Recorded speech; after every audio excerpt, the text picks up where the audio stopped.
मेरे प्यारे बच्चों, हिंदी वाग्धारा चैनल में आज एक नई श्रृंखला के साथ आपका पुनः स्वागत है। इन श्रृंखलाओं का अध्ययन करते हुए आपको एहसास हो रहा होगा कि ये प्रश्न सारी परीक्षाओं में, हिंदुस्तान की होने वाली सारी परीक्षाओं में इन प्रश्नों में से प्रश्न पूछे जा रहे हैं और आप कोई भी परीक्षा दे रहे होंगे तो ये ज़रूर आपके लिए उपयोगी सिद्ध होंगी ये श्रृंखलाएँ। इसलिए उम्मीद करता हूँ कि इन प्रश्नों को आप आदि से अंत तक ज़रूर देखें और पूरा देखने के बाद ही आपको एहसास होगा कि आपकी परीक्षा में ये कितना सहयोग कर सकती हैं श्रृंखलाएँ। तो आइए आज के हम पहले प्रश्न की शुरुआत करते हैं। प्रश्न नंबर 1, अष्टचाप या पुष्टिमार्ग का जहाज किसे कहा जाता है? ए सूरदास, बी कबीरदास, सी तुलसीदास, डी रैदास। तो हम जानते हैं अष्टचाप या पुष्टिमार्ग का जहाज सूरदास जी को कहा जाता है, इसलिए विकल्प ए हमारा सही हो जाएगा, सूरदास।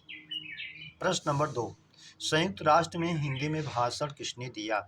ए अटल बिहारी वाजपेयी, बी मनमोहन सिंह, सी चंद्रशेखर, डी कोई नहीं। तो हम जानते हैं संयुक्त राष्ट्र में सबसे पहले हिंदी में भाषण देने वाले अटल बिहारी वाजपेयी जी थे, इसलिए विकल्प ए हमारा सही हो जाएगा, अटल बिहारी। प्रश्न नंबर 3, क्रिया के मूल रूप को कहते हैं? धातु, बी क्रिया, सी अकर्मक, डी एक कर्मक। तो क्रिया के मूल रूप को धातु कहते हैं, इसलिए विकल्प ए हमारा सही हो जाएगा, धातु। प्रश्न नंबर 4, वाक्य के अंग होते हैं? ए उद्देश्य, बी विधेय, सी दोनों, डी कोई नहीं। अभी कल होने वाली स्टेनो की परीक्षा में भी इसको पूछा था। वाक्य के अंग होते हैं उद्देश्य और विधेय। संख्या जानते रहें, संख्या के रूप में पूछा था तो आप 2 ही उसमें डालें। दिया तो था 2, 3, 4, लेकिन 2 को ही सही आपको मानना चाहिए। वाक्य के 2 मुख्य उद्देश्य, मुख्य अंग, अवयव, उद्देश्य और विधेय। अंग्रेजी में इसी को आप सब्जेक्ट और प्रेडिकेट कहते हैं, इसलिए उद्देश्य और विधेय को मानते हुए विकल्प सी सही हो जाएगा, दोनों। प्रश्न नंबर 5, द्विरेफ पर्याय है?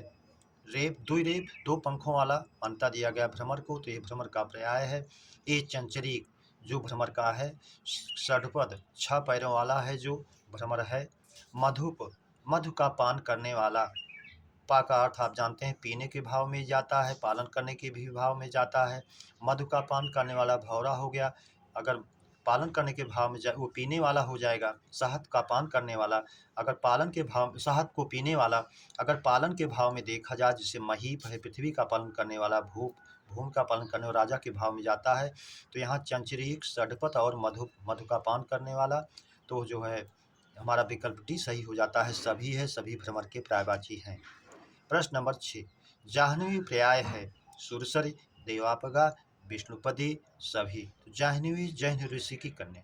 तो हम जानते हैं गंगा जी को इन्होंने पान कर लिया था आश्रम बहाने के कारण, फिर कान से निकाल दिया पौराणिक कथाओं के अनुसार, इसलिए जैन की बेटी जाह्नवी कहा गया। गंगा जी का पर्यायवाची है सुरसरी, देवताओं की नदी यह भी है। देवापगा, देवताओं की नदी यह भी है। विष्णुपदी, भगवान विष्णु के पैरों से निकली हुई ये भी है, इसलिए विकल्प डी हमारा सही हो जाएगा, सभी। प्रश्न नंबर 7, योगी का स्त्रीलिंग है?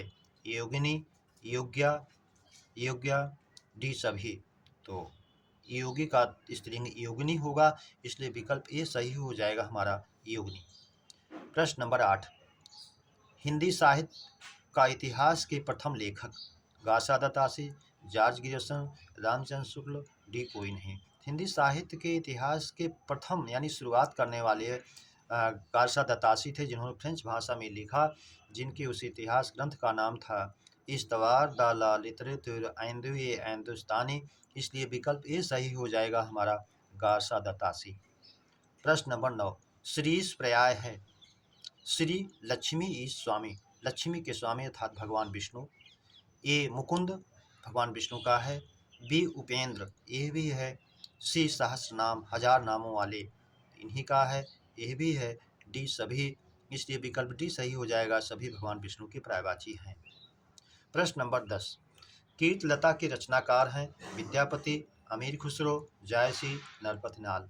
तो हम जानते हैं पदावली, कीर्तिलता, कीर्तिपताका ये विद्यापति की रचनाएं हैं, इसलिए विकल्प ए सही हो जाएगा, विद्यापति। प्रश्न नंबर 11, जिस नायक या नायिका के मन में अस्थायी भाव जगे वह है। आश्रयालंबन, विषयालंबन, अनुभाव, संचारी भाव। संचारी भाव जानते हैं, रस में संचारी भाव की संख्या, इसी को व्यभिचारी भाव भी कहते हैं, 33 होती है। 34वां को आचार्य देव ने छल के रूप में माना। अगर पूछता है तो उसको भी आप जानें। और इसके बाद जो है अनुभाव, जो लक्षण दिखते हैं वो अनुभाव में जाता है। और उसके बाद विषयालंबन, जिसकी परिप्रेक्ष्य जिसको देख करके वो भाव उत्पन्न होता है वो विषयालंबन होता है। आश्रयालंबन, जिसके अंदर, जिस नायक या नायिका के अंदर भाव उत्पन्न होता है, आश्रय पाता है, वो आश्रयालंबन होता है। इसलिए विकल्प ए हमारा सही हो जाएगा। जिसके मन में भाव जगता है, जिसके कारण जगता है, वो विषयालंबन में जाता है। प्रश्न नंबर 12, जब किसी प्रकार का अनिष्ट होने पर जो भाव जगता है वो भाव है। ए जुगुप्सा, ये जो है बीभत्स का स्थायी भाव है। बी शोक, ये करुण रस का है, अनिष्ट होने पर जो उत्पन्न होता है, इसलिए विकल्प बी हमारा सही हो जाएगा। अद्भुत का विस्मय होता है, शांत का निर्वेद होता है, इससे कोई मतलब नहीं। प्रश्न नंबर 13, रमेश ने सोमेश को बुलाया परंतु वह नहीं आया। रचना अनुसार वाक्य भेद है। सरल वाक्य, संयुक्त वाक्य, मिश्र वाक्य, कोई नहीं। तो हम जानते हैं जब दो प्रधान वाक्य किसी कंजंक्शन से जुड़े होते हैं तो संयुक्त होते हैं। और इसके वाचक चिन्ह भी आप जानते हैं, और एवं तथा, या अथवा, इसलिए, अतः, फिर भी, तो नहीं, तो किंतु, परंतु, लेकिन, पर, तो परंतु आया भी है। इसलिए ये जो है संयुक्त वाक्य में जाएगा। विकल्प भी हमारा सही हो जाएगा। प्रश्न नंबर 14, पक्षी, तारा, गंधर्व, बाण किसका अनेकार्थी है। ए खल, बी खग, सी खर, डी गुरु। तो खल हम जानते हैं इसका अनेकार्थी दुष्ट, धतूरा, खरल, चुगलखोर आदि होता है। खग पक्षी, तारा, गंधर्व, बाण होता है। इसलिए विकल्प बी ही सही हो जाएगा। पक्षी, तारा, गंधर्व, बाण। खर दुष्ट, एक राक्षस का नाम, तिनका, प्रखर, ये सब खर का होता है। गुरु शिक्षक, श्रेष्ठ, भारी, पूज्य, दो मात्राओं का एक वर्ण, तो ये भी नहीं है। इसलिए विकल्प बी ही जो इसका मिलता है, पक्षी, तारा, गंधर्व, बाण, खग में जाएगा। प्रश्न नंबर 15, विद्युत वेग में समास है। विद्युत के समान वेग वाला। तो तत्पुरुष, कर्मधारय, द्वंद्व, बहुव्रीहि। तो विद्युत वेग, विद्युत चंचला, घनश्याम, शैलोन्नत, ये सब जो है उपमानोत्तर कर्मधारय में आते हैं।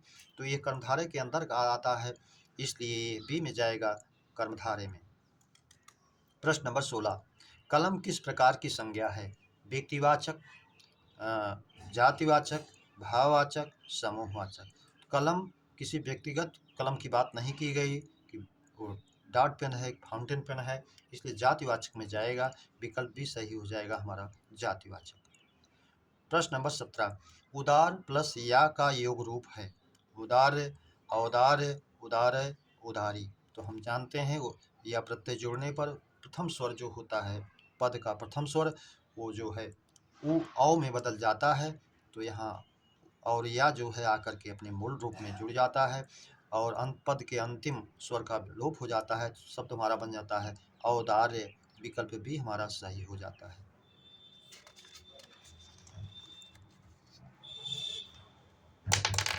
प्रश्न नंबर 18, परमाल रासों के रचयिता हैं। जगनिक, बी विद्यापति, सी नरपतनाल, डी कोई नहीं। तो परमाल रासव, जिसे आल्हा खंड के नाम से भी जाना जाता है, इसके रचयिता जगनिक हैं। इसलिए विकल्प ए हमारा सही हो जाएगा, जगनिक। प्रश्न नंबर 19, सकृत, सकृत समश्रुति भिन्नार्थक शब्द का अर्थ है। ए एक बार, विष्ठा, दफा, कई बार, सुकृत, कृत, कृत, अकृत। तो हम जानते हैं सकृत का अर्थ होता है एक बार, और सकृत का अर्थ विष्ठा होता है। इसलिए विकल्प ए ही हमारा सही हो जाएगा, एक बार और विष्ठा। प्रश्न नंबर 20, स्वपच, स्वपच का अर्थ है स्वयं पकाने वाला, चांडाल, सुपाच्य, अपाच्य, पका, अधपका, डी कोई नहीं। तो हम जानते हैं स्व माने स्वयं से, पच माने पकाने वाला, खुद पकाने वाला, स्वयं पकाने वाला। स्वपच का अर्थ चांडाल होता है।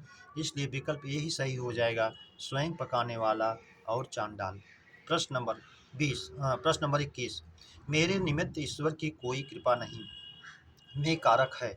संप्रदान, करण, अपादान, कर्म कारक। तो हम जानते हैं के हित, के निमित्त, के लिए, के वास्ते, ये सब संप्रदान कारक के वाचक हैं, चिन्ह हैं। इसलिए मेरे निमित्त जो है ये जाएगा संप्रदान कारक में, के हित के निमित्त के वास्ते, विकल्प ए सही हो जाएगा। प्रश्न नंबर 22, किस शब्द में रा नहीं है? ए मात्र, बी ट्रक, सी कर्म, डी कृति। ए मात्र पदेन रा है, बी में ट्रक में भी पदेन रा का दूसरा रूप है जो पेदी वाले वर्णों में प्रयुक्त होता है, सी कर्म, ये रेफ रा है, इसमें भी रा है, डी कृति, इसमें री का प्रयोग हुआ है, इसलिए कृति हमारा जो है इसमें रा का रूप नहीं है। प्रश्न नंबर 23, सत्य में कितने वर्ण हैं? ए 4, बी 5, सी 6, डी 7।